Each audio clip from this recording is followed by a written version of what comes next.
Welcome everybody to tonight's episode of Naked Talk with Dan and Elizabeth. I am Elizabeth Wood. And I'm Dan Powers. And we're with Beyond the Bedroom. Naked Talk is where we get naked in a conversation about sexuality, intimacy, and relationship so you can learn how your love can thrive. Beyond the Bedroom empowers individuals and couples to make the most informed choices about their sexuality, intimacy, and relationship by providing comprehensive and compassionate sexual and relationship education that promotes personal growth, sexual health, and well-being. That's our mission statement for Beyond the Bedroom. And we fully believe that this is something of value to bring out to people, which is why we're bringing Naked Talks out tonight. So we'd like to thank our sponsor, Tantra Dakini, the online resource for all materials, videos, books relating to sacred and spiritual sexuality. For more information, please check out tantradakini.org. Yeah, they're really good friends of ours, so we appreciate them and appreciate you help going to them and being a part of that. So thank you. So I want to talk a little bit about logistics for tonight. This is our first Naked Talk, and part of the idea of this is that you're going to ask us questions. It's going to be a conversation between Elizabeth and myself. However, on the registration page, on the event page when you first registered for this, there is a section to submit questions, and we did get a couple questions, and we'll address those later tonight. But at the same time, you'll also be able to submit questions on the chat box over to the right. I believe it's on the right side of your screen. So if you have a question that's relevant to tonight's topic, which is sexuality, then please submit that, and we'll try to address it the best we can. We may not be able to get to all the questions that are out there, and if we can't, then we will certainly try to address them as best possible, either directly to you, which is a perfect reason to go ahead and submit the questions on the event page, because we will have your email address from that, whereas on the chat we won't. And speaking of the chat box, if you want to be private, you want to remain anonymous, which is part of the idea for doing these webinars like this, then there is a way to click on private comments to chat versus public comments to chat. The public comments chat means that everybody will be able to see your name. And it's only the first name, it's not your email address. But if you're uncomfortable with that, then please do not do that. If you don't care, you're not worried about it, then feel free to go ahead and do public. All right, so we ready to begin with the first topic? The first topic is the first question submitted by somebody who used the online chat, so perfect. This lovely woman asks, how do you define sexuality? Well, that's where we're going to start. So, and that actually is one question that we also received from a viewer. Sexuality, the way that we are going to present it to our audience at Naked Talk, involves so much more than sex. And it's based on a model where there are maybe, I think there are 5, but we'll go through them. And we'll certainly go through them much longer in a future webinar. But I'm going to read the most comprehensive definition that I have found to date. It's taught to adolescents, and we're bringing it here to our adult audience because it's never too late to learn. Anyway, this definition: sexuality is much more than sexual feelings or sexual intercourse. It is an important part of who a person is and what he or she will become. It includes all the feelings, thoughts, and behaviors associated with being female or male, being attractive and being in love, as well as being in relationships that include sexual intimacy and sensual and sexual activity. It also includes enjoyment of the world as we know it through the 5 senses: taste, touch, smell, hearing, and sight. So there's a lot involved. It's quite a chunky and comprehensive definition, but as you can tell from our mission statement, we really want to provide the most comprehensive information out to you. So we'll break that down as time goes on, but let's not forget, it includes who you identify as a sexual being. It includes intimacy. It includes sensuality and so much more. Your gender, how you were born, XY chromosome or XX. We want to make sure that we all encompass that in the broadest definition of what is sexuality. And sex is really more the act in our definition.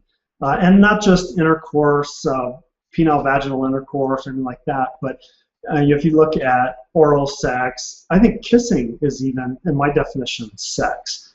Anything that's along the line of the act of it.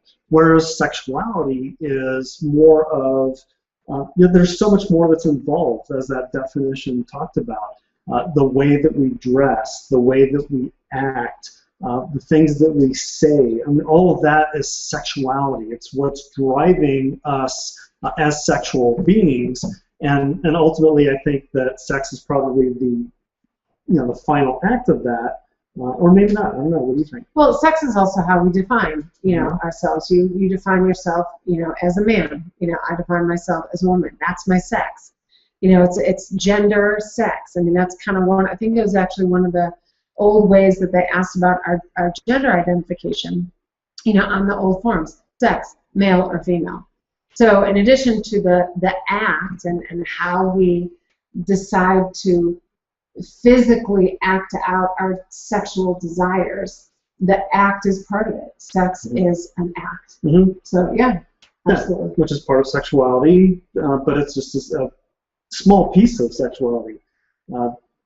Sex can be the act of being with a prostitute, for example, and I wouldn't necessarily call that sexuality. I guess it is, but still. What I think encompasses sexuality in us as humans is the entire spectrum of sexuality. But using the services of a prostitute, that's somebody acting out a sexual desire. So it's still part of somebody's choice of how to act on it. So I would still define that as sex as well. I mean, they're engaging. Sexuality.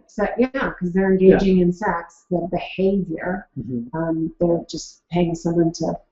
I guess my point was more that sexuality is really what I think it helps us to enhance sex, because you can just do the sex act, like going to a prostitute, which is, from what I understand, I've never been to one. I'd like to try maybe one of these days, but anyway, sorry.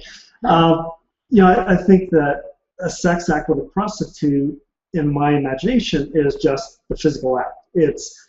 I'm not sure that you care what he or she looks like. It's really just getting off and scratching an itch. So I think that, yes, that's a small piece of sexuality, but the sexuality that really enhances relationships for all of us is the kind where there's the flirtation, there's the dressing for your partner, there's the learning different aspects of sexuality, so you can bring that to your relationship. Yeah, and most importantly, really exploring who you are as a sexual being, who I am, who's Elizabeth as a sexual being, by knowing more about what turns me on, what turns me off, and bringing that into partnership. That's going to enhance, our relationship, our partnership. So you don't have to be with a partner in order to express and explore your own sexuality. So let's see, did we get any other questions? I'm going to lean in every once in a while just to make sure. Okay, so we've covered that. Please don't forget to use the chat button should you want to ask a question while we're online, but that was a great start. I do have a question. That was our question, I just answered it. No, the first question was, can you define sexuality? Now it's saying, how can we show our, so we're just learning this tool. How can we show our sexuality every day without being overt? Okay, it's a great question, and it's actually going to be addressed when we talk about how do you, okay, so this question moves us right into the second segment, which is perfect timing. Do we have a question back in the former segment? And we can get to this one afterwards? Oh, from our audience? Yeah, from the previous, okay. Yeah. So sorry, thank you for reminding me. This came from somebody who submitted a question online. So this person says, I am sexually active, What more is there than that? So I think actually we covered a lot of that, because the sex act alone, that definitely falls underneath the broad definition of sexuality. But as Dan said, as we've been discussing, there is so much more to sexuality than just sex. I would ask this person, yes, you're sexually active. Are you sensually intimate with this partner or partners? Are you sensually expressive with that partners? Have you explored more of what turns you on? All of those parts are components, as we've described, of the overall, like, overarching broad definition of sexuality. So, you know what I think is really good about that question is, I think in our society today that a lot of us really do lean more towards sex than sexuality. Yeah, there's some aspects of us going through it, but especially as we're married and we're in a relationship for longer and longer, I've had a number of clients that I've talked to that it's like, yeah, you know, my sex life is dead. We really don't have sex. There's no intimacy. It's you know, once every couple weeks or a month, whether we need it or not, we have sex. It's essentially scratching an itch, and there really isn't anything super sexual about it. Which is one of the things that I think is really valuable about a lot of things that we have to offer, and some of the webinars we have coming up and other naked talks, is teaching people how to bring that sexuality into their relationship. And Tantra is a big part of that. You know, a lot of other things as well. So, okay. Yeah, that's great. So both Dan and I would agree that there is a lot more to it than just sex. Yes? Well, we're married, so I really can't agree with you. I've got to argue somehow. Is there anything I can think of? So in terms of our audience. Oh, okay, yes. Would you agree? Yes, Okay. I would agree. We're teaching, remember? Right. Okay. So the question was, how can we show our sexuality every day without being overt? And that leads us into the next topic that we said we were going to talk about. So that is how we asked you all, our audience, how do you express sexuality? What does that mean? So we'll address that question every day without being overt. So it's basically, what's your comfort level? Where do you feel most confident? You know, being overt is what's gotten a lot of people, whether they're comfortable or not, a lot of people shame cat calls. I mean, walking down in front of, you know, I'll be stereotypic, but walking down in front of a construction crew, and, you know, a curvy gal in tight pants or a low, you know, low cleavage, neckline showing cleavage, she might get cat calls. You know, it's just that Diet Coke commercial, you know, where finally the girls got to cheer at the guy pulling off his shirt. That was, you know, thumbs up in my book. But anyway, I don't remember that commercial. Oh, he was hot. Diet Coke man. Oh, okay. I had a moment there, ladies. So anyway, without being overt, it's basically what attitude do you carry, or what attitude do you wear when putting on those clothes? Because if it's something outside of your comfort zone and you've just been told, you know, maybe you need to dress a little differently, or why don't you dress a little sexier? The whole point of it is, what's your attitude inside? Where's your level of sexual confidence? Yeah, it's fun to explore and be brave and push your own envelope, but if you're not comfortable in what you're wearing, whether it fits or not, it's more the attitude. So if you can walk with confidence in what you're wearing, anybody can make, like, you know, a saggy t-shirt look sexy if they've got the attitude. So that's how I would say that about being overt. We get shamed, which is another topic that we're going to go into. We're so often shamed for expressing ourselves. And so I think it's more about how, as women, more about how we carry ourselves. If we carry it with confidence, then, you know, if we are whistled at, walking through a construction zone, it's like, yeah, thank you, you know. Well, and I think you're exactly right. I think it's the attitude is everything there. I mean, we have a friend who dresses very sexy. She's very strong and empowered around her sexuality. And I don't know if she cares what other people think or not, But what I do know is that she carries herself very well. So she's not in a way that she's using it to attract attention to her, although I think we all dress, that's sexuality kind of thing, that we dress to attract people to us, but she's not doing it in a way because she's desperate and desirous of people's attention. She's doing it because it makes her feel good. And it's so much a part of her personality. Right. And it empowers her, and I think that's super valuable. Now, that's not to say that if she's in the corporate world walking around, that there wouldn't be women that would be threatened by her. And I would say that she should continue doing it, because those women who are threatened by her are not in their sexuality. They are frightened of it. They are fearful of it.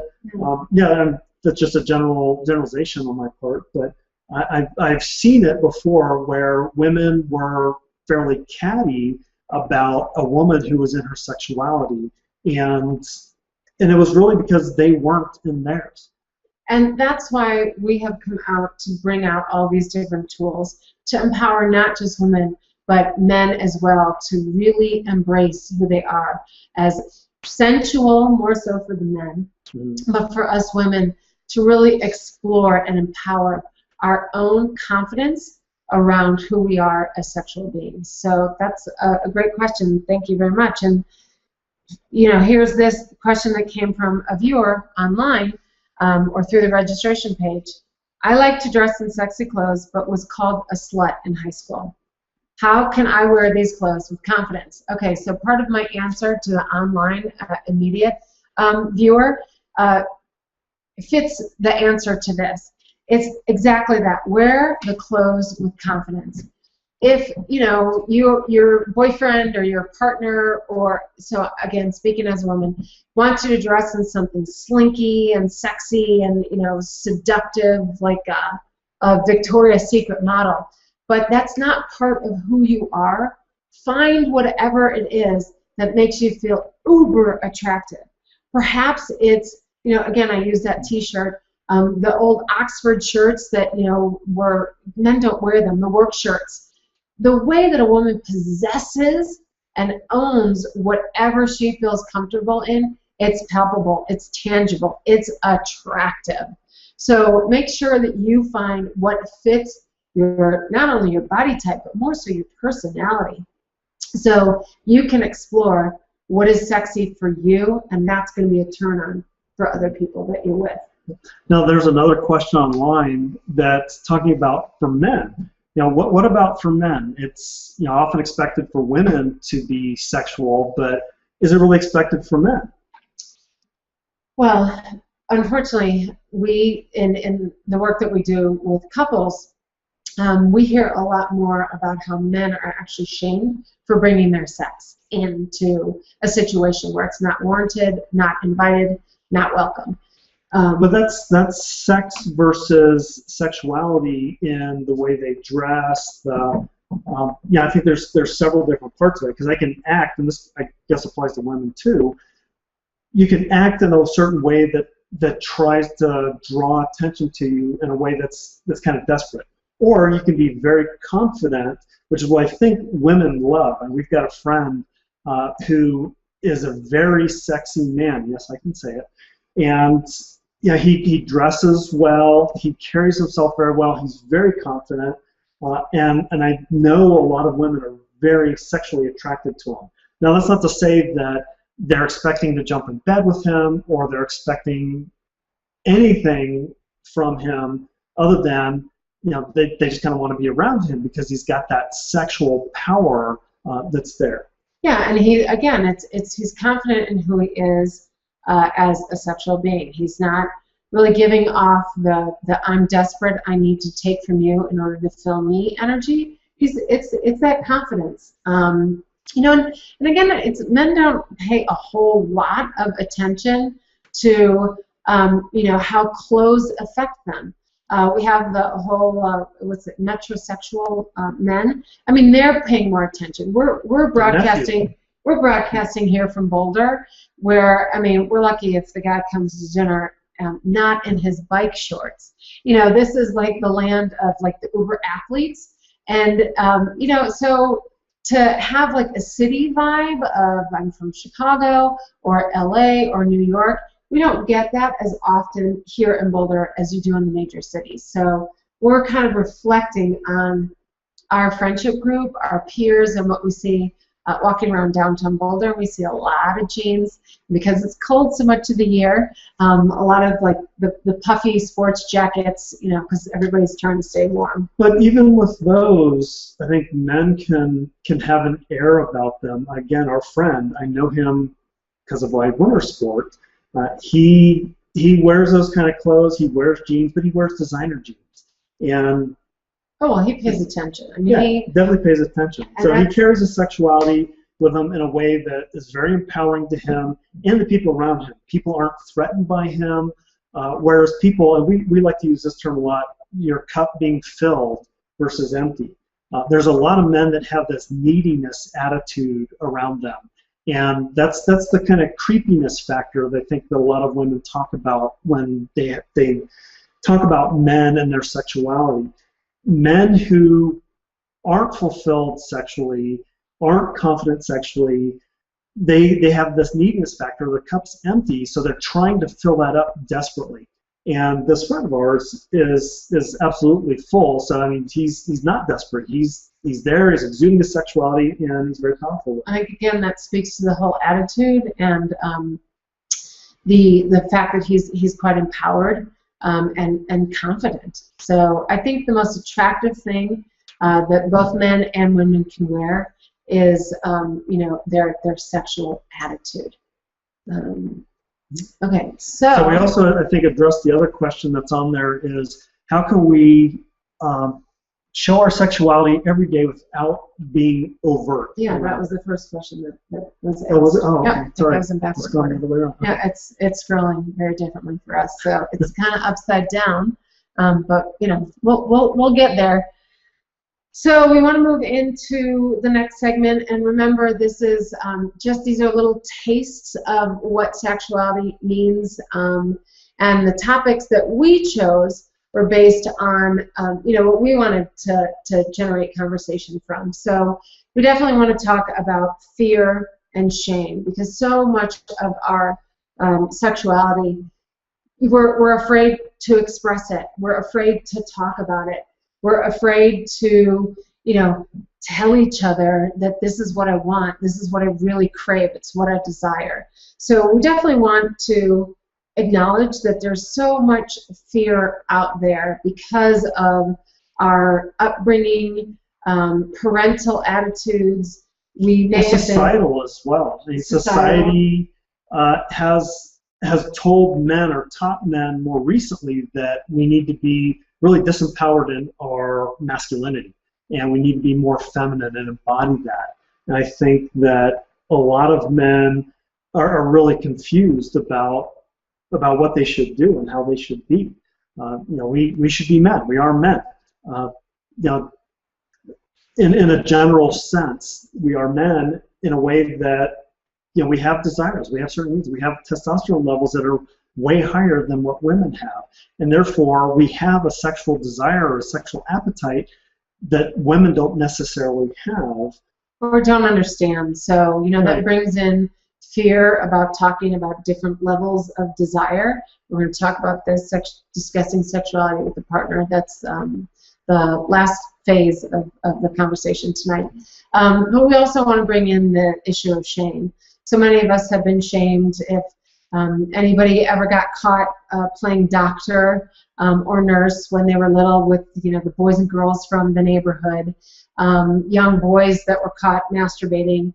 It's such or girls that were, yes, of course, girls that were caught masturbating. There's such a sense of shame that is instilled. Perhaps we were punished. We were told it was wrong. We were told it was dirty. Most of our sex ed growing up, I don't know how the median age of our audience, but when I grew up, the nurse brought out like a box, a very clinical setting, in like 5th grade. So that means I was 11. I didn't even have the first concept of what sexuality was all about, but what that nurse said, and I think I'm I think I'm remembering that like white nurse's hat, or maybe that's in my nightmares, I don't know. She really talked to us about it from a very, very clinical perspective. And basically, let's be honest, it was don't look, don't touch, and most certainly don't enjoy. Okay. Until you're married. Until you're married, and only until you're married. You know, I mean, never until you're married. So, you know, we're taught that there's something wrong, that there's something to be embarrassed about, to be ashamed about, when, you know, we're here to really teach that this is a normal and healthy biological and physical function. I mean, because without two people having sex, my mom and my dad, I wouldn't be here. So, you know, we need to well, really... Unless you're like Jesus or something. No, or unless you're conceived in a test tube, but I don't know if they still do that these days. Yeah. You do? Yeah. Okay, well, okay. Well, anyway, we you know, went on a really good tangent here. So fear and shame it really impacts us more than I think we realize, and we're too afraid to talk about this. Sex therapy. I am a former sex therapist, and I think there wasn't a session that didn't involve somebody's shame around a sexual desire, especially for men, a sexual fantasy, but women have them too. So we really want to help address issues of shame. It's a very serious topic, and one that is best talked about through consulting sessions, and we do that as well, or with a sex therapist, or a counselor that you trust, you know, so that then you can release the feelings of shame and be more alive with who you are as a healthy sexual being, and bring that into your life as an individual and into any partnerships that you choose to venture out into. It's really probably the biggest part or the biggest issue, and that's the reason why so many sex therapists still have active practices. Yeah, and in our society in general, having a puritanical background, as our society does, that just breeds shame and insecurities, and it's really a shame that we've got that. Because I think it creates so much harm in relationships and who we are as sexual beings, both men and women. Little different perspectives. You know, for the men, it's always, you know, if you're not having sex, you're not getting laid, then you're not a real man. Whereas the women, if you are getting laid, you're a slut. And you know, really, the men have to have the other in order for them to have sex, and it just. I think if we were all, standard. It really is, and if we were all empowered around sexuality, we were all having sex in a way that's free and empowering to each of us, then I think we'd have a lot less problems in our culture. Yeah, I would agree. So let's see, I'm going to take the question from a participant who registered. Let's see, fear and shame. I'm afraid to talk about my shame. What do you suggest? Okay, that's a big one. So first of all, you're afraid to talk about it with a partner? I don't know. Okay. What I'm afraid to talk about my shame. So let's just say, you know, with anyone, or with a therapist, with their partner, with a friend, perhaps. So how I would answer it is really explore that, venture into that conversation with somebody that you really trust. So if this was a female viewer, I might suggest talking to your favorite sister, someone who really understands you, someone who listens, a favorite aunt, us, yeah. I mean, somebody that you trust and develop trust with, because you can't venture into an exploration of releasing that shame without that level of trust. A coach, a mentor, a therapist, a counselor, whether it be a sex therapist or a regular counselor, you have to develop that trust and then slowly start to reveal and discuss shame. So I would really caution our audience to be wary of a lot of the psychotherapists that are out there, especially the family and marriage and family counselors. who have only had to have 10 hours of sex education, and that's not 10 credit hours, that's 10 actual hours. They've done, 2 half days of sex education training. And as a result, there's a lot of therapists who don't really understand a lot of those issues. Well, so I think actually what's more important to say is work with someone who feels very comfortable in venturing into that discussion about shame with you. Whether they are listed as a sex therapist or not, a good counselor will be able to address issues of shame. You really want to find out in a non-judgmental way. You want to find out that they are comfortable and have that level of trust, that they're comfortable with you revealing. And again, since this is related to sexuality, my assumption is this person is shamed about something related to sex, not shamed that they stole the candy bar from the corner 5 and dime. So you just really want to work with a psychotherapist, even though they have less training, significantly less training than a sex therapist around this topic of sex. You really want to, and you can develop that relationship with a qualified and a psychotherapist. But not a coach? And a coach, too. I mean, absolutely. So it's not really so much the training as much as the way that they will be able to address the issues without judgment and walking through in a way that coaches try to achieve goals. They're like you think of a baseball coach or football coach or some kind of athletic coach. They're trying to get you prepared to go into the game. Same thing with a sex coach. They're trying to get you prepared to get from one place to another being stronger. Therapists are looking for pathology. Is that right? No, I don't think that.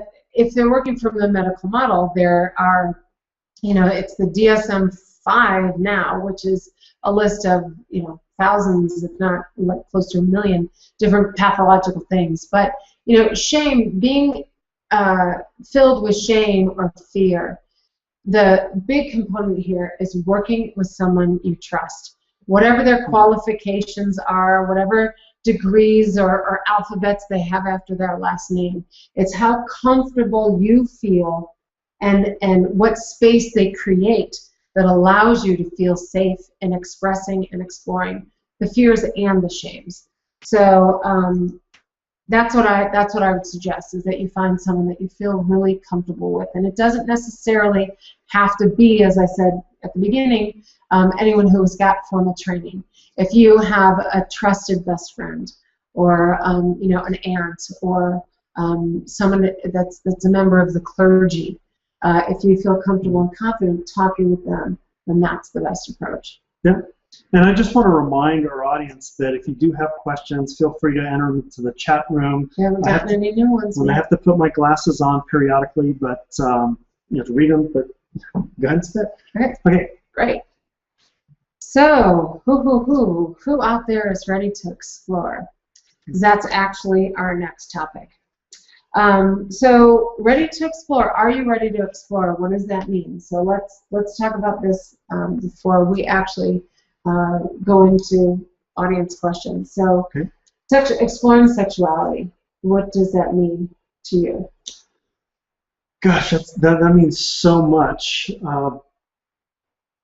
And so this is one of the biggest questions that I get out there is, well, where do I go? How do I learn more? And that was a thing that was really prevalent for me.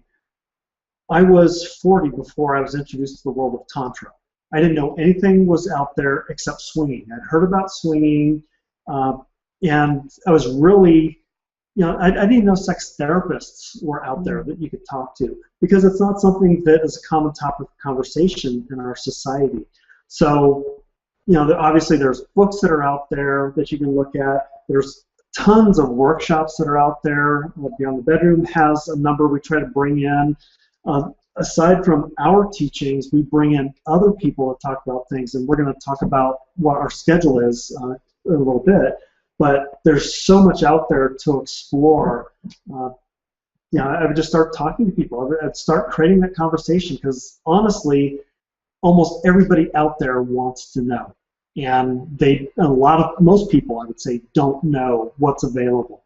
And so when you start that conversation and you start putting it out, especially in your relationship, then you'll start to pick things up. Things will come across. You'll see it in an advertisement on a newspaper or on a website or something along those lines that will drive you to say, ooh, I want to look into that and explore that.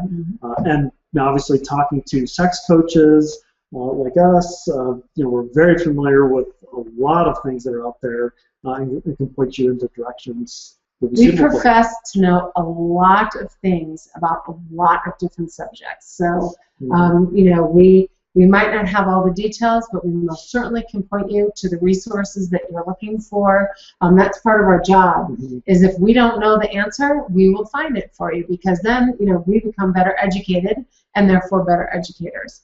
So, exploring sexuality, it's a personal journey for each and every one of us. And then when we go into each relationship that we have, we explore ourselves with and through that new partner. So, sexual exploration really starts with a curious mind, a state of wonder. I wonder what it would be like if I'm curious what it might be like to experience that. So it's like kind of the mind of an adventurer. I've read about this in books, or I hear people talking about this at the gym, or this seems to be the topic of conversation on, what are those morning shows, like The View, but I don't really know what it means.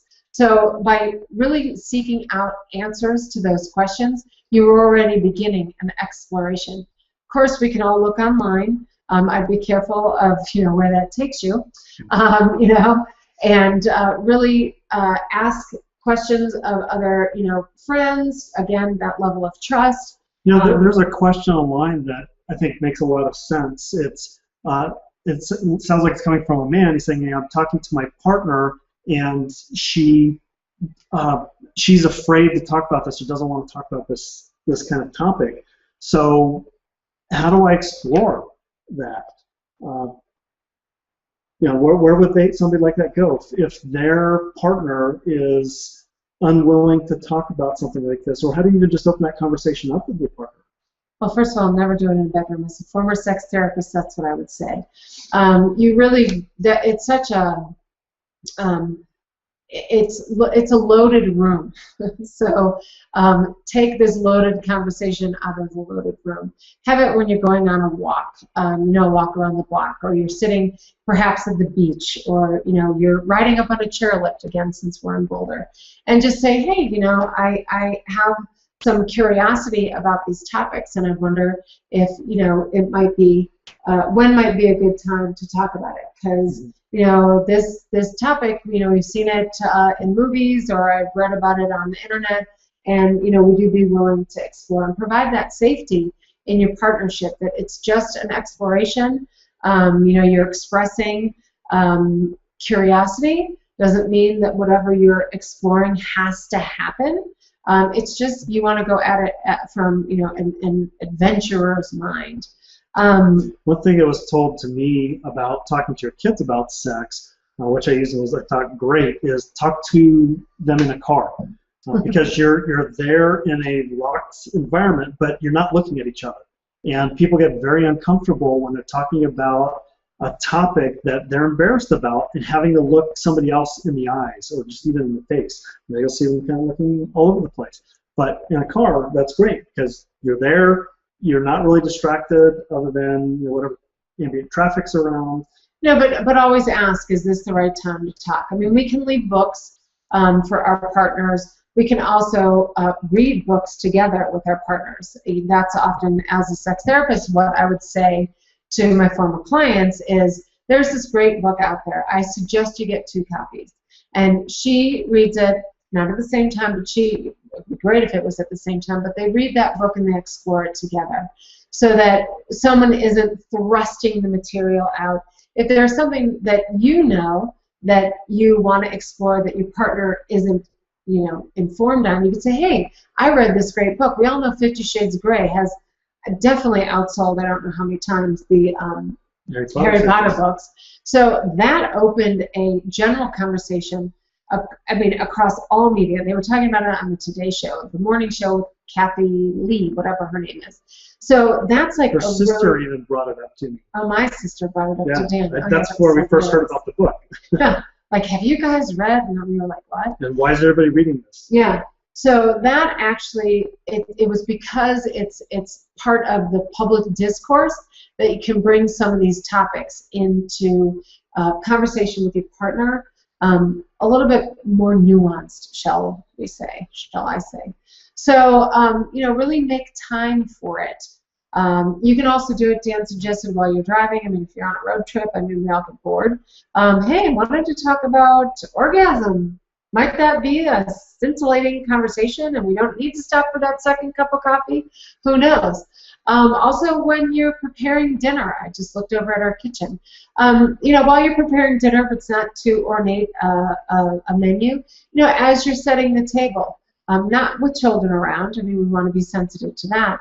But really start wherever you feel most comfortable, and also make sure that your partner is ready to engage in that type of discussion. Because if we just sort of spring it on one another, that's not gonna bode well in the life of that conversation. And I really like the idea of reading the book together, because you can both discuss the topics. And if something is just really hell no, I'm not interested in anything like that, you'll sense that energy right away. And instead of boarding out, it's like, oh, I really want to do that.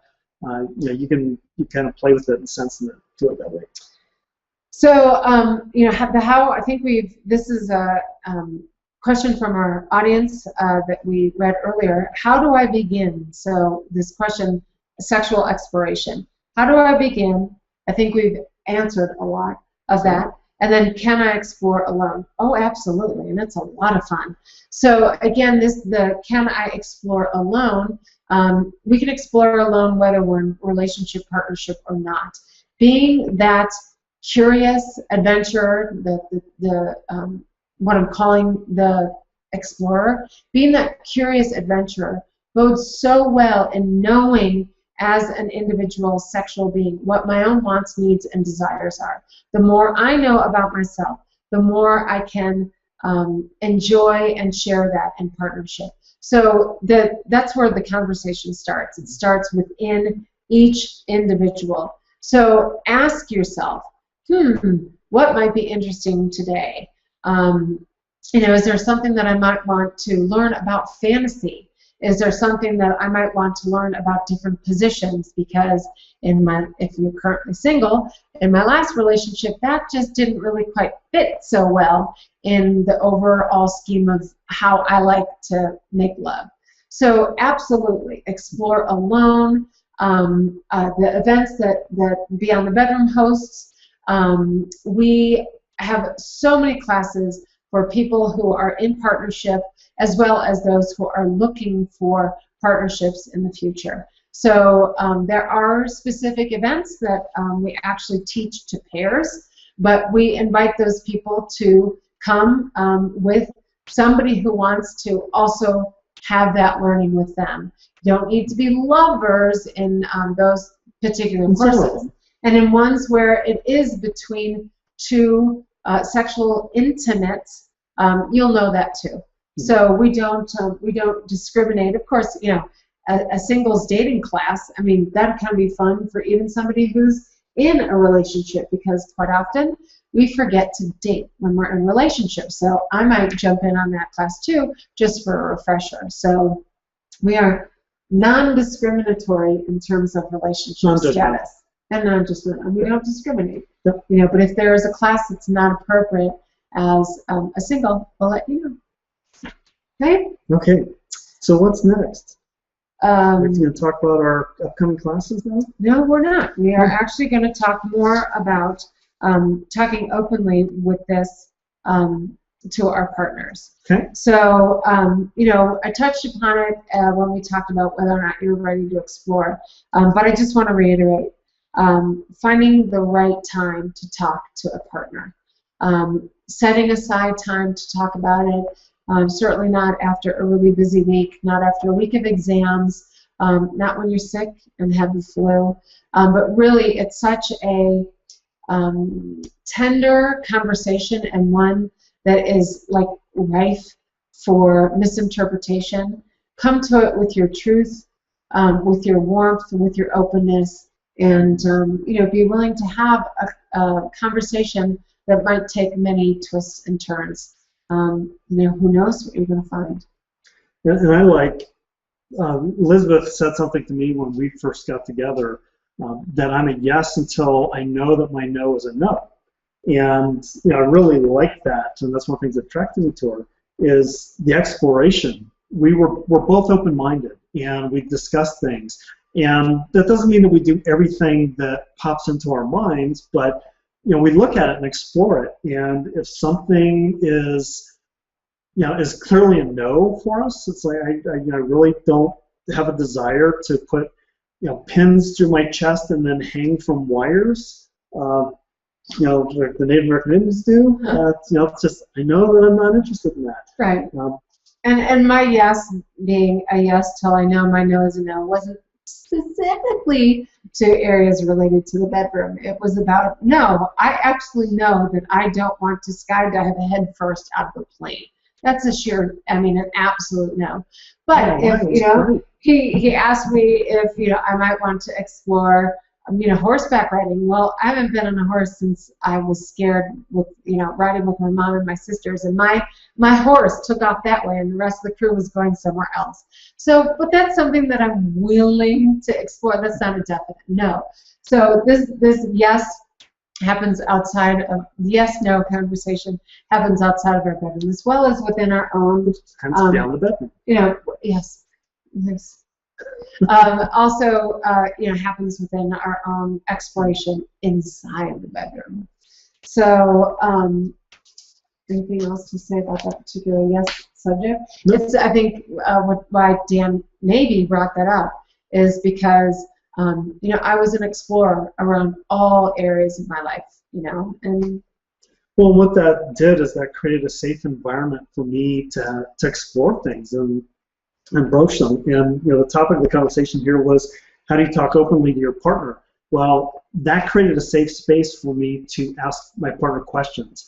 I've had partners in the past that I would mention something, I want to go to some kind of a sexy kind of event, and I would get completely shamed for it. So I've kind of had held myself back as a result of that. Now with Elizabeth being open to that discussion, doesn't mean that we're going to go do it, but I'm not shamed and hiding myself from being able to talk about it. So maybe we'll put together a sexy costume event, which actually we did before our last Beyond the Bedroom conference. There were some, at a costume event or masquerade, people kind of bring out their masks and forget about their shyness. So look for that. Perhaps we'll host something sexy and seductive sometime in the future. So we're looking at the time. We want to be really careful and conscious that we don't go over. We certainly appreciate all of you being with us. I definitely want to make sure that I give shouts out again where necessary, because this basically, or soon, wraps up tonight's Naked Talk. We really want to thank you for being a part of this potent conversation. We hope that it stimulates, no pun intended, or maybe there was a pun intended, stimulates conversation with you in your own mind and can bring the conversation to your partnership. Again, I want to thank Tantra Dakini, the online resource for all things related to spiritual and sacred sexuality. We ask you to go ahead and check them out at tantradakini.org. Okay. And before we close, we've got some announcements. We've got some events that are coming up, and I'm going to switch over to our website so we can look at those. If I can figure out how to share my screen appropriately. He's the techie, people. I've got to get my glasses on, so I can't see. Okay, here we go. Okay, well, in the meantime, I want to remind everybody that The Naked Talks will happen the first and third Tuesday of every month. So our next Naked Talk will be 2 weeks from tonight, same time, 7 o'clock Mountain Time, and that topic will be on orgasm. So I think Dan's just pulled up. And that's going to be very exciting because we're going to actually be at the ASEC conference. That's the American Association of Sex Educators, Counselors, and Therapists. So it's a big conference for everybody that's in the sex field as far as therapy types are concerned. So we're really excited about that. Got a lot of friends that are going to be there. So looking at our calendar, we've got a contest. Screen share? I am screen sharing. At least I hope so. I don't think you are. You just clicked onto the because we'd see it. No, I'm sharing my screen. Okay. Anyway, so we've got, even if I'm not, I'll read them out. We've got Honoring the Love Nests, which is an online contest where we give away things to, like, access to some of our events, stuff like that. And the idea is just to take a picture of what your love nest looks like. And we'll be taking those in at the end of the month. And we have another one coming up that's called the Most Romantic Walk. So, a little write-up or picture of that as well. And that'll start in June. But you can see now we've got our Sexuality Naked Talk here. We've got a monthly event, which we're still doing, which is an opportunity for everybody to meet face-to-face and this is with Jim and Ruth Sharon from Secrets to Soulful Marriage. We're very excited to have them presenting for us. We've tried to have them before, and things have come up and just haven't been able to do that. So we are going to have them on May 27th, and that'll be at Brio in Cherry Creek. Actually, why I'm going to do this is, if you click on our events, we actually filter them for you. So we'll go to Naked Talks, and you can see here that here's our Naked Talk for tonight, Sexuality Naked. Naked Talk with Beyond the Bedroom, and then Orgasm is in 2 weeks, and then the second Tuesday or third Tuesday of June, we're going to talk about your genitals, learn to know your genitals. And that's something that Elizabeth and I have done a number of times and are very excited about it. We've taught that class a number of times. Yeah. Now for our webinars that are up and coming. So we've got a couple of them. The Principles of Sexuality, that's a 5-week webinar series that's coming up starting May 28th, followed in July by the Principles of Relationship. Again, that's a 5-week webinar series where in both of these we'll dive deeper into the principles of sexuality, principles of relationship, what's involved with sexuality. Those webinars are $97 for the entire 5-week webinar series, which you will get to view afterwards as well. So they'll be live during the moment, and then you'll be able to check them out again if you couldn't make it. And if you can't make all 5 segments, we're webinar Wednesdays. If you can't make all 5 segments, don't worry. We'll send you a rebroadcast of that if you're a part of the class. So that starts, as Dan said, May 28th, Wednesday. The registration link is under our event calendar under the webinar listing. So I guess I should check it back to that. Sure. There it is, our webinars. So just click the highlight here and go, and you can learn more about it. And certainly if you have any questions, feel free to contact us. We'd be happy to go into those for you. So let's go back to the question page. And now let's go to our monthly events now. Monthly events. So these are the ones that are face-to-face. So like I said before, we've got Jim and Ruth Sharon on the Secrets of Soulful Marriage. We have some special guests that are coming town in June. Patricia Johnson and Mark Michaels talking about basic sexual adventuring. They've got several books, and their new book has just come out, and they will be here. Again, all of these webinars are going to be held at Brio in Cherry Creek in Denver. So come see them. We've got Rhoda Lipscomb, who is a doctor of sexology, I believe. I forget exactly. She's going to give us tips and techniques for blowjob mastery. And then you'll have us truly making sense of sex, the journey of sensation, and that'll be coming up in August. So our calendar is quite full. There are many ways to join the conversation with Beyond the Bedroom. And, you know, we love hearing from you. We'd love to have your feedback. Of course, we have a Facebook page. Dan will tell you the address. Go ahead and like us, make comments, you know, because we're here for you. And we want to know what you want to explore so that we can assist you and support you in that exploration. And then we also have additional workshops. These are longer events. We just had one with Deborah Sundal on awakening the G-spot. And that was last weekend. We've got one coming up in September, Erotic Reflexology by Soulmates. This is a couple out of Baltimore that's coming in town to show us some sexual reflexology type tips and tricks. So that will be a day-long seminar or workshop that you'll be able to see, and we'll probably have a webinar, online webinar kind of thing with them, or maybe even a naked talk with them before that, so that you can learn a little bit about them. We don't know the location yet, and the pricing we're still in discussions about, so stay tuned for that. Yeah, and I want to just reiterate that that is one of the classes where you do need a partner in order to do the practices, because you need somebody else's feet to work on. That doesn't have to be your intimate partner. It could be a BFF who wants to really learn how to give a great foot massage. So, but you will need to come as a pair for that one. Okay? Yeah, and Elizabeth was talking about Facebook. If you go to facebook.com/bed-events, and that's the plural version, and you notice for those who have been following us for a while, we've gone from bed event, which is a singular thing, to multiple events. So bedevents.com or facebook.com/bed-events will take you to that. We're also on Twitter, still as Bed Events. Some cyber squatter has sat on Bed Events. Don't know what they're doing with it, but they've got it. So Bed Event there, Bed Events pretty much everywhere else. We're also on Pinterest and Google Plus, and we're all over the place now. Find us. We're out there. Yeah. So what else do we have? Is that it? So let's go back and see if there are any wrap-up questions, because we got 3. Whoa.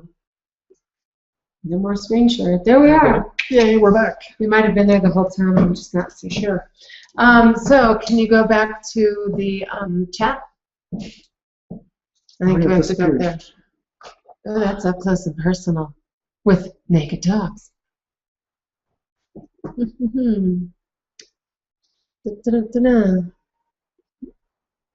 Oh, awesome. Someone commented on the great topics that are coming up. They're going to be juicy and they're going to be fun. So I know we had a question. Oh, yeah, here it is. So we had a question that was submitted ahead of time. I now see from Deborah Sundal's workshop how a woman can, oops, I gotta go the other way. So how a woman can begin to know her own anatomy and what feels good in this one aspect, G-spot exploration and self-pleasuring. But what are some of the ways that a man in self-pleasuring alone can explore his anatomy to expand his comfort with his body and ability to communicate what pleasures him most? So this needs to be answered in 1 minute. Oh, okay, really quickly. From a man's perspective, there's been a lot of shame around self-pleasuring for men. We have talked about things as growing up that grow hair in our palms, we'll go blind. Maybe that's why I've got glasses now. But anyway, self-pleasuring is the best way to really learn and explore what's there for you. You can learn the touch that you like. You can learn the different sensations. Take some time. Get a good bottle of lube. Play with that. And don't just focus on the genitals. Yeah, we're so focused on the genitals, which is a lot of what our society teaches us from all the porn that's out there and everything else. So take it to the rest of your body. We just watched a movie last night, Don John, which was pretty interesting in that respect, because he had watched porn and then he met this woman who was teaching him to expand and look at things a little bit differently. So with that, I'm going to kind of shut up. as I'm getting poked. He was getting poked. Because we're right at the top of the hour. We really want to thank you all again for being here. Post your comments, ask your questions. Orgasm Naked Talk is 2 weeks from today. Submit your questions on this really juicy and powerful topic. And I think we're going to have a lot of fun with it because we have a lot of people there to play with. Maybe we'll bring some guest presenters in with us. Don't know. We'll explore and just kind of have fun with it. Yeah. So good night, everyone. That wraps up Naked Talk for this Tuesday, May 20th. We appreciate your tuning in, and join the conversation and talk nakedly. Thank you so much. Good night. Bye.